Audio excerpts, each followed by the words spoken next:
Give me your tired, your poor, your huddled masses yearning to breathe free, the wretched refuse of your teeming shore. Send these, the homeless, tempest tossed to me. I lift my lamp beside the golden door.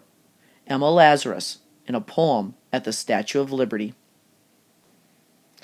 And so the Statue of Liberty welcomed millions of people to the United States in search of a new and better life. In Chapter 19, Part 1, we'll take a look at why they came and where they moved to. And so Lady Liberty witnessed millions of immigrants pass by her as they entered New York through Ellis Island. And whether it was they were trying to escape religious or political persecution, perhaps famine, or maybe there were land shortages and overcrowding from where they came. Simply put, they were coming to the United States to look for a chance for a better life. And so they came by the thousands, by the boatloads. From 1877 to 1890, more than 6.3 million people came to the United States, and in 1 year alone, as many as 789,000 immigrants came in search for that better life. In fact, by 1890, 15% of the U.S. population was foreign born. But once they disembarked off their boats, they were herded through Ellis Island kind of like cattle, as they were inspected to make sure that they were fit and qualified to enter and live inside the United States. But in order to stay, they had to pass inspection and physical exams. They had to prove that they were not felons, that they were able to work, and that they had money. And if they could prove these, they'd be allowed to enter. If they appeared sick or had a criminal background, they could be put back on the boat and sent back from where they came.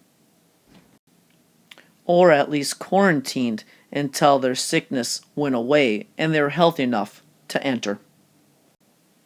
But what we see in the late 1800s is a shift from where immigrants were coming from.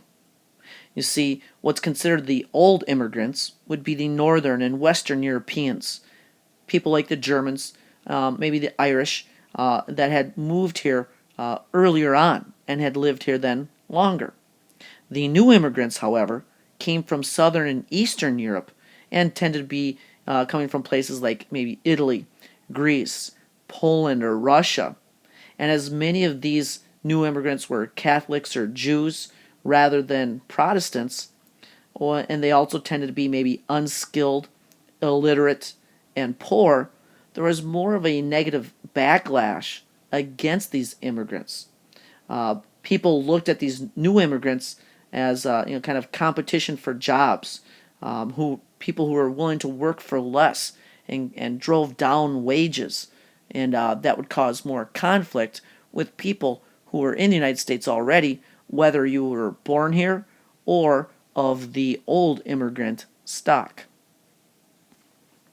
And whereas I already mentioned some of the push factors, some of the pull factors which were drawing immigrants to the U.S. are rather obvious. Perhaps they were looking for farmland or a job in our growing industries. Perhaps it was because of our democracy, or just to try to live out the American dream and rise from rags to riches. But once they passed through Ellis Island, or Angel Island if they were out west, they still faced challenges like finding that job, or finding housing, learning a new language, and overcoming prejudices against them. As you see, our economy was changing during this time, as it was taking less and less workers to farm the land and work in agriculture because of new inventions which made farmers more productive and more efficient and able to harvest more food with less laborers. But we did have a growing industry, so jobs were there to be had. But the fact is, by 1877, most people still lived on farms or in small towns, although demographics were changing and cities' populations are growing. And as you'll see, cities become dominated by the foreign born. In fact, by 1900, 4/5 of Chicago, 2/3 of Boston, and 4/5 of New York residents were foreign born or had foreign born parents. But no matter where they settled, immigrants attempted to retain their traditional culture while also adapting to their new surroundings.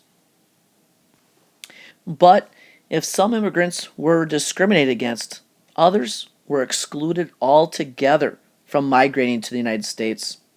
Even though they had helped build the vast railroad network out west, the Chinese were one of these groups that were eventually excluded from coming to the U.S.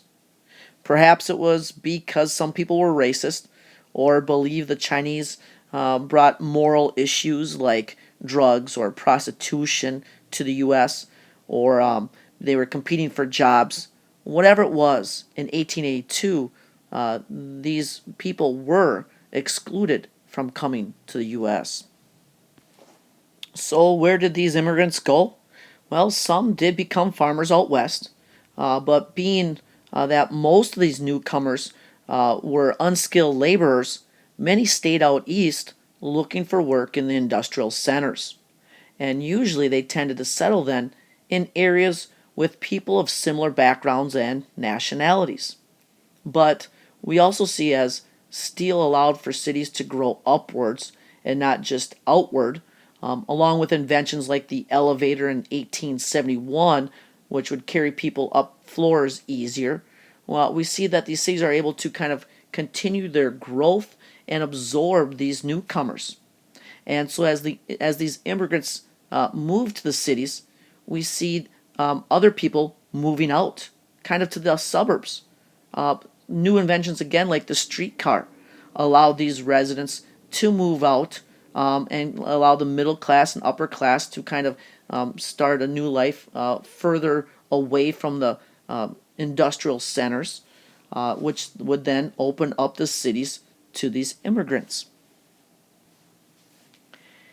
And so the move to the city began and continues. Even to this day, it continues. We see cities and suburbs growing and small towns kind of fading away. But by 1920, that's the year that the census, for the first time in our nation's history, actually showed a majority of the people living in the city. And once in the city, where would they live? Well, they'd move into these big apartments or tenements, specifically the dumbbell tenements, which came to kind of characterize the era. Now, you see, whole families might occupy just one single room on each floor, which would lead to overcrowding conditions and contributed to the spread of diseases like tuberculosis, which was actually the number one cause of death in 1909. Now, these living conditions were far from comfortable, and there was overcrowding and disease and many other issues. But we'll take a look at some of these issues in our next lesson.